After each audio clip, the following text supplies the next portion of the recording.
Hi, it's me again. DPA microphones has with their 2000 series given us a high-end, affordable alternative to their 4000 series with touring and the hard life on the road in mind.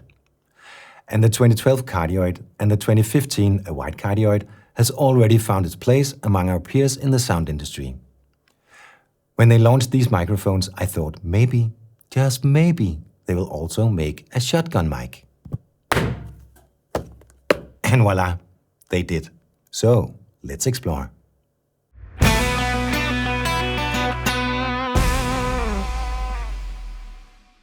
"2017" is it called, and just by the name you would expect it to be a 2000 series version of the 4017. But let's see.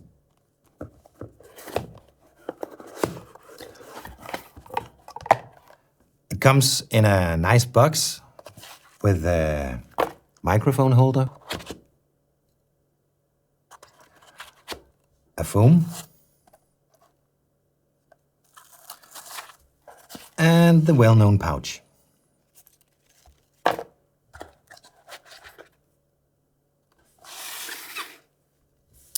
The mic itself is a bit longer than the 4017C and a little heavier.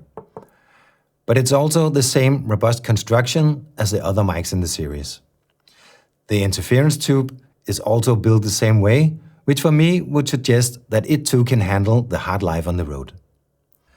For indoor booming, it should fit perfectly in the Sinela 06 180/60 and the Sinela Piano 1 for outdoor use. Let's take a look at the polar diagram. As the diagram shows, the side and the rear rejection is pretty good. The other specs looks just as awesome as the other mics in the 2000 series, and I would like to point out the high sensitivity and very large dynamic range. So again, it will capture both a whisper and a roar. And another thing to notice is the permanent built-in steep filter at 60 Hz, which for me is perfect for a boom mic. And it's where I would normally set the low cut anyway, sometimes even a bit higher. One of the reasons I like the newer shotguns is the way they sound off-axis, with a much better linearity than the older ones. I used to say the newer generation of shotguns can make even a lousy boomer decent. My way of testing a shotgun mic is not to talk directly into it, since a lot of mics will sound good at the optimum position, but I would rather listen to it at 45 and 90 degrees and also test how it sounds from the rear. This studio is not a very silent environment due to the fans in our lamps, so we use a bit of denoise and some EQing. But let's turn that off first and then plug this in and take a listen to this new 2017. This is directly into the mic. But let's turn it 45 degrees.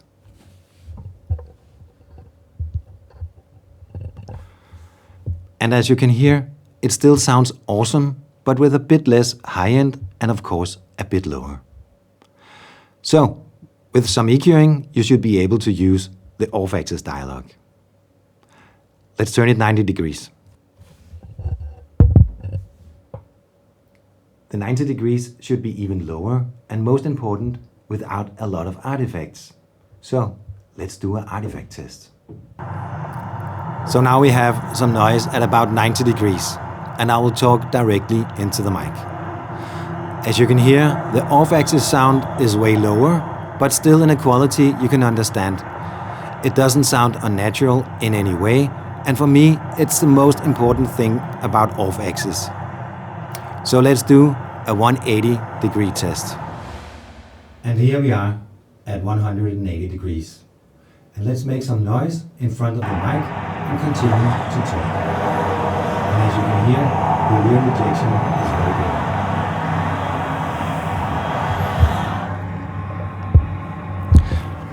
I said the rear rejection is very good. We often talk about reach with shotguns, but I'm not going to do a reach test. It doesn't make any sense. The reach is a compromise between the room's acoustics, the off-axis separation, and the distance to the source. So I'll just give you an example. So here it is, about 50 centimeters above my head, and you can clearly hear what I say. So now let's move the mic about 1 meter away, and it sounds like this in this room. I don't think you can deduct anything from this test, but now you know how the 2017 will sound in this room at 1 meter. For me, this is a very excellent mic, but what do I lose in the 2000 version of the 4017? Well, really not a lot. Of course I lose the modularity, but the trade-off is lesser parts to fail. Modularity is for some very important, for others it's not. The specifications are impressive. It's very well built, especially suitable for on-the-go use. Given its price, I could consider buy multiple units, one for my outdoor setup and another one for my indoor setup. This way, I don't need to switch both the suspension and the microphone. I can simply just change the suspension. Easier and much faster. However, according to DPA, it should not be a problem to go from the cold inside to a warm, humid outside. They have made a test from -40 to +40 degrees Celsius with a humidity of 90% and did not notice or measure any change in performance. A little note. It's not rare I'm asked by documentarists and photographers if there's a mic to put on the camera that would sound really good and can be used to capture dialogue in front of the camera and where you don't have to pan the camera back and forth to the talking people. I usually recommend the higher-end wide shotguns, but when people hear the price, they often settle with a cheaper and not so well-sounding mic. But now they have a really good alternative at the right price with the performance they need. That's all about the 2017, and I hope you enjoyed it as much as I have.